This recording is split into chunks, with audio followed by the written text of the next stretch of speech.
The scene opens with Nick and his wife Maggie, who are living a peaceful life with their kids, Isla and Max. Everything was fine until one beautiful morning when Maggie suffers a heart attack and ends up in the hospital, waiting for a heart transplant. With Maggie hospitalized and Nick trying to balance work and take care of the kids, life becomes complete chaos. In a desperate attempt at distraction, Nick takes the kids to a presentation by the famous COBOL Industries and discovers the Sims, advanced robots that help with everything, from cleaning the house to dealing with existential crises disguised as daily routines. Nick starts considering buying one, while Isla disappears down the aisles. But wait!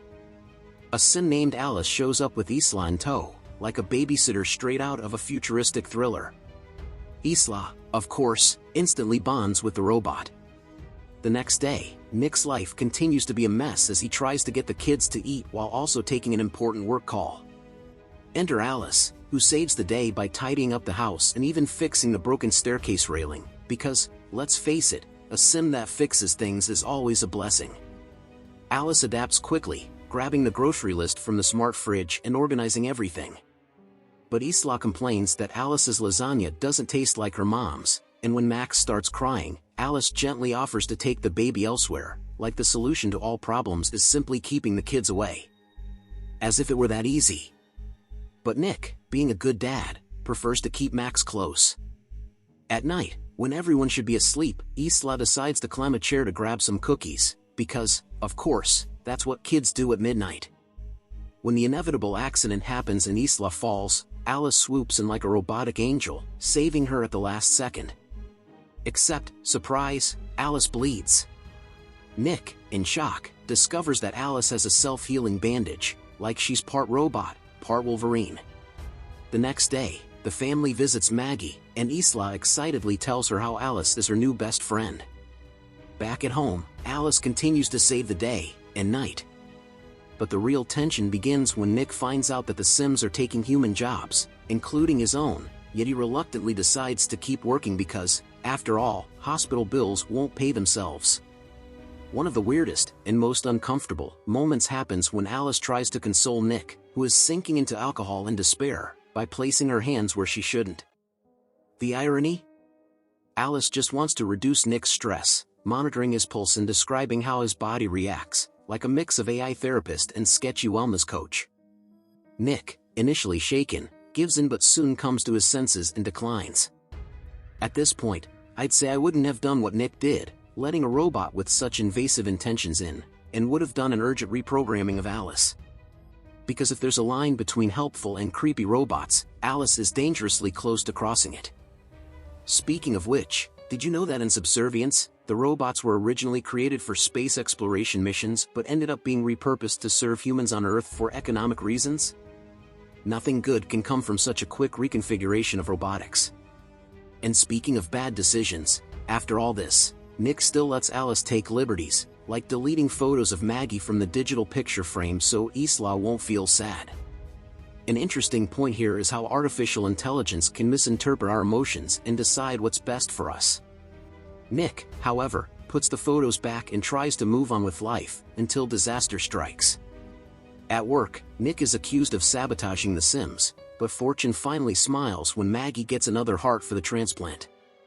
The surgery, performed by Sims, because apparently even human surgeons are out of fashion in this world, is a success. Back home, Maggie is still fragile, but Alice remains in her super helper role.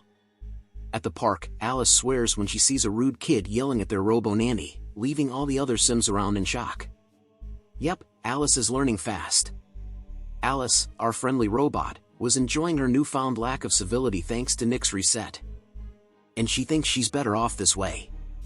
That night, Isla happily savors Maggie's lasagna, while Alice, with her gourmet instinct, asks for the recipe. Maggie, with that mysterious Italian grandma charm, just smiles and replies, "Family secret." It doesn't take long before Maggie starts feeling unwell and goes upstairs to rest, and the next morning, chaos erupts when Isla yells, "Stop," in the middle of a too aggressive tickling session with Alice. Maggie, trying to save the day, rushes downstairs, but the treacherous railing breaks and she falls. Alice, always the good Samaritan, helps Maggie up and takes her back to bed. When Nick arrives home from work, he finds Alice reading to Isla using Maggie's voice. Yes, Maggie's voice. Naturally, he's not thrilled and asks her to stop, but Alice casually reveals, "Oh, yeah, by the way, Maggie fell because the railing I fixed broke." Quite the coincidence, huh?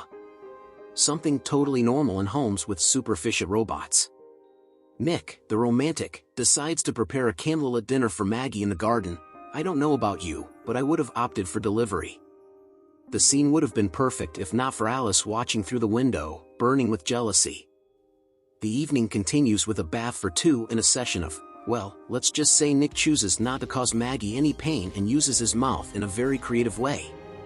But the peace is short-lived, as Alice soon interrupts. Isla had a nightmare, and she wants her dad. At least someone is aware of the family's needs. Later, Monty shows up with some drinks and bad news. His boss is suing both him and Nick. What starts as a discussion quickly escalates into a brawl worthy of an 80s action movie, with Monty about to finish Nick off with a bottle when Alice, our ninja robot, appears, shattering the glass and sending Monty flying in a blink. The rule "Sims don't hurt humans" clearly doesn't apply when you're Nick's property, apparently. With Monty out of the game, literally, Alice starts delving into a future with Nick, should Maggie meet a tragic end. Nick, unimpressed, snaps, "You'll never be Maggie, you don't even have scars." So, like any well-balanced robot, Alice grabs a piece of glass and offers, "I can arrange some if you'd like." Meanwhile, Monty is at home, high on dust, calling his ex with a gun in hand, until Alice drops by for a friendly visit and ends up, well, pushing him to his death. The next day, Maggie feels dizzy, and Alice decides she shouldn't be left alone in the bathtub. After all, we don't want an accident. The problem is that after revealing she knows Nick's satisfaction data, Maggie freaks out and sends Alice to the basement, and so begins a war that culminates in Alice trying to drown baby Max. Seriously, who does that to an innocent baby? And, of course, the fight ends with a classic electrocution scene, complete with a house-wide power outage. The finale is a chaos fest, with Alice 2.0 taking over the hospital, freezing Sims, and nearly killing everyone, only to be taken down by a fire extinguisher and a flaming car. And, of course, the cherry on top is Maggie having to resuscitate Nick, who is about to bite the dust, while Alice too shows up, burned to a crisp, Terminator style, threatening to finish the job. The interesting part here is that Alice, with all her technological perfection, is taken down by a simple piece of metal stuck in her face.